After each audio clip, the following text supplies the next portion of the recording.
Hi welcome to our channel. இன்றைக்கி நாம் AI use பண்ணி இந்த மாதிரி ஃபோட்டோஸ் எப்படி எடிட் பண்ணுறதுன்னு பார்க்கலாம். நம்ம மொபைலில் கூகுள் அக்கௌண்ட் ஓப்பன் பண்ணிக்காங்க.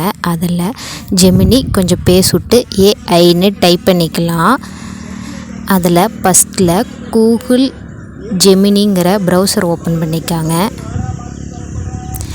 இதோட இன்டர்ஃபேஸ் இந்த மாதிரி தான் இருக்கும்.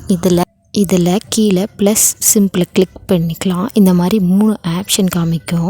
இதில் ரெண்டாவதாக இருக்கிற அப்லோடிங் ஃபைலை கிளிக் பண்ணி நம்மளோட ஃபோட்டோவை அப்லோட் பண்ணிக்கலாம்.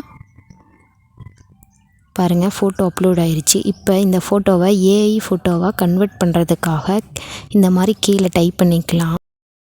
இந்த வீடியோவோட டிஸ்கிரிப்ஷனில் இந்த பேராகிராஃப் இருக்குது. அதை காப்பி பண்ணி இந்த இடத்துல பேஸ்ட் பண்ணிக்காங்க. இங்கே கீழே ஒரு ஷேர் பட்டன் தெரியும். இந்த பட்டனை கிளிக் பண்ணிக்கலாம். இப்போ நம்மளோட ஃபோட்டோ ஏஐ ஃபோட்டோவாக கன்வெர்ட் ஆகிட்டுருக்கு. இப்போ இந்த பிக்சரை கிளிக் பண்ணிக்காங்க. மேலே ஒரு டவுன்லோட் பட்டன் இருக்கும். அதை கிளிக் பண்ணி இந்த ஃபோட்டோவை டவுன்லோட் பண்ணிக்காங்க. நம்ம கேலரியில் இந்த ஃபோட்டோ சேவ் ஆயிரும். உங்களுக்கு இந்த வீடியோ பிடிச்சிருந்துச்சின்னா மறக்காமல் நம்ம சேனலை சப்ஸ்கிரைப் பண்ணுங்கள், லைக் பண்ணுங்கள். தேங்க்யூ ஃபார் வாட்சிங்.